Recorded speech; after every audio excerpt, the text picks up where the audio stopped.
Ladies and gentlemen, it's good to be back here in your beautiful city. I think this is my fourth trip to Bratislava over the years, and it looks nicer each time I come.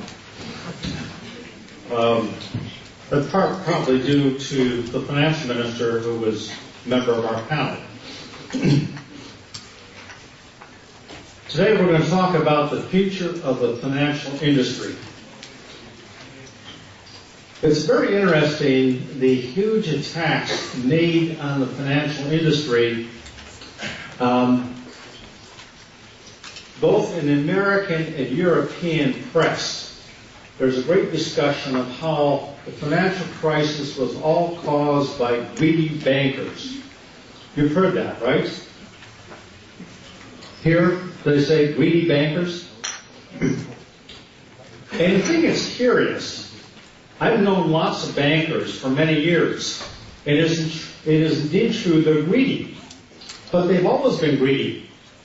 And how did they suddenly become more greedy just in the last few years to cause all this? Maybe it's not the greedy bankers. Perhaps it is the central bankers. The U.S. Fed, the European Central Bank, the Bank of England, the U.S. Congress, the British Parliament. I can't really blame it in the EU Parliament since it doesn't have any power. But it's, we could go through a long discussion of what caused it. But we know part of it was caused by interest rates which were kept too low for too long from the major central banks, which resulted in the property bubbles in the United States, Britain, Spain, the Bulgarian coast, and so forth. Today we're going to discuss a number of these issues.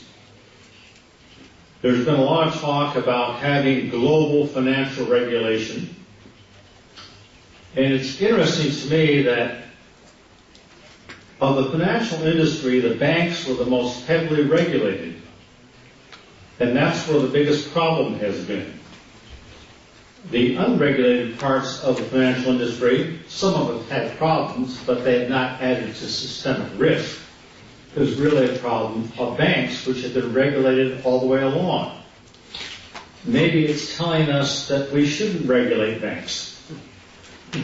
What happens if we treated banks no different than we treated retail stores? Do we have Walmart here? Tesco. Tesco, okay. But, you know, the big retail chains, are they less risky than banks? Do they cause a problem if they go out of business? Well, we need to ask some of these issues, or ask these questions. There's this notion that we have to bail out things if they're too big to fail.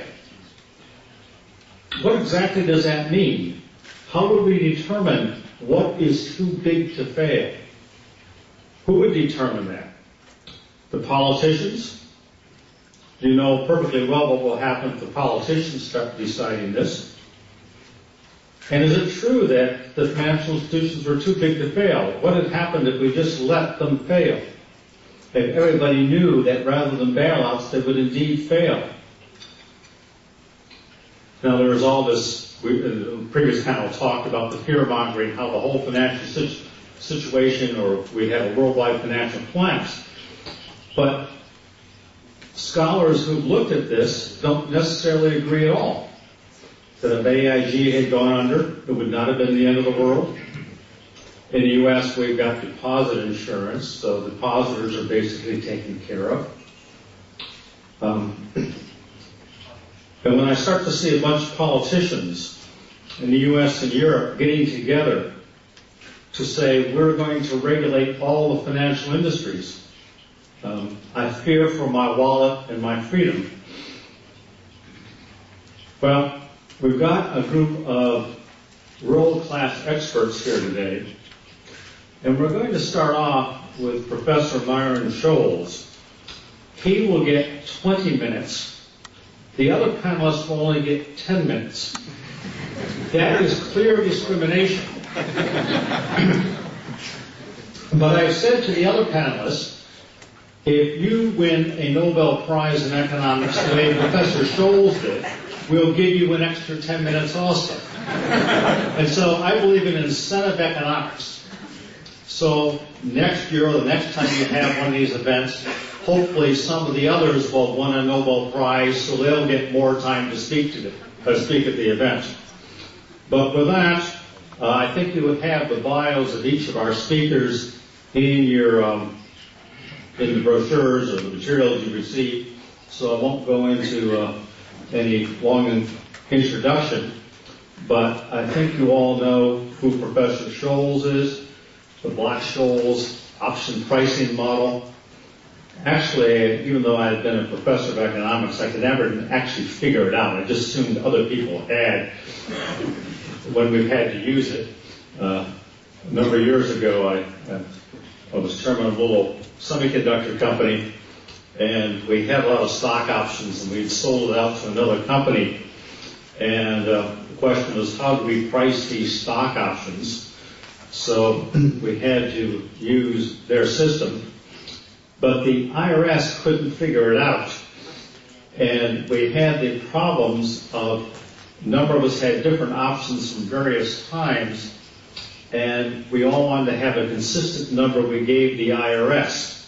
And of course, we couldn't get the IRS to give us what number they wanted. I mean, basically, I wasn't trying to argue with the IRS. I just said, give us a number that all of us can use. And they refused to do so. So we put down a number that we all used, and then it was Uniroyal who bought us. And I noticed several years later in some of their financial statements, they used a different number, but nobody at the IRS ever seemed to notice. But with that, I think I'll turn it over to Professor Scholes, and I don't know what he's going to talk about today, but I'm sure whatever he says will be worth listening to. And he is indeed a person who has changed the way the world thinks about financial markets. Professor Scholes.